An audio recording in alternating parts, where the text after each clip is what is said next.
Imagine for a moment the worst car crash or accident you've ever seen or heard about.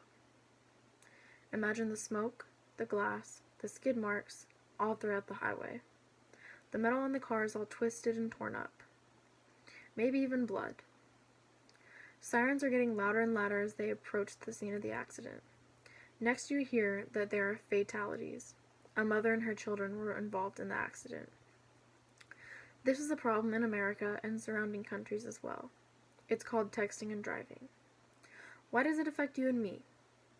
Well, around 20 years ago, we didn't have cell phones. Back then, it was a different problem that still occurs today: alcohol. Impaired driving is just as bad as distracted driving. Even worse yet, combine being paired with a cell phone in your hand. It's estimated that 5,800 lives were lost in 2012, and the number has risen ever since. Of those 5,800, each and every one of them could have been prevented. All of those deaths were a result of distracted driving. Nowadays, we can find many studies that examine the effects of texting while driving.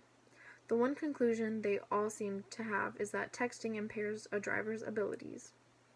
One of the most obvious things that happens when a driver is texting while driving is that the driver would avert his or her eyes from the road for around 5 seconds. This is more than enough time for a person to run into the front of a vehicle or the vehicle in front of you to make a sudden stop or miss seeing the light change. A study compared driving while under the influence of alcohol to texting while driving. The results were eye-opening. The driver drank enough alcohol to be at the legal limit of 0.08 blood alcohol content. The driver's reaction time after drinking averaged 0.64 seconds, and by comparison added only 7 feet. The results at 70 miles per hour were similar. The driver's response time while texting was 0.35 seconds longer than his base performance of 0.56 seconds, and writing a text added 0.68 seconds to his reaction time, but his intoxicated number increased only by 0.04 seconds over the base score to a total of 0.60 seconds. This test was using a straight road without any traffic, road signs, or pedestrians, and was only testing reaction time. The method that most of us use, aka the two hands on the wheel with the phone in front of our faces, would make it difficult to do anything other than hit the brakes.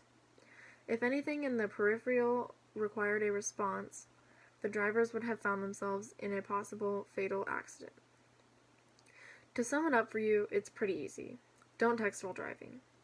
Everyone thinks they are the best driver or a pretty good one, to say the least, but all it takes is for your eyes to be off the road for a few seconds and an accident can occur. You've heard how texting while driving is, if not equal, worse than driving under the influence of alcohol. That should be enough right there. All the studies that have conducted are there for a reason. So many people have cell phones and text regularly on a minute-to-minute basis, and it's hard not to send a quick message while behind the wheel. But for your sake and others out there, wait until you stop driving. You'll see the person soon enough.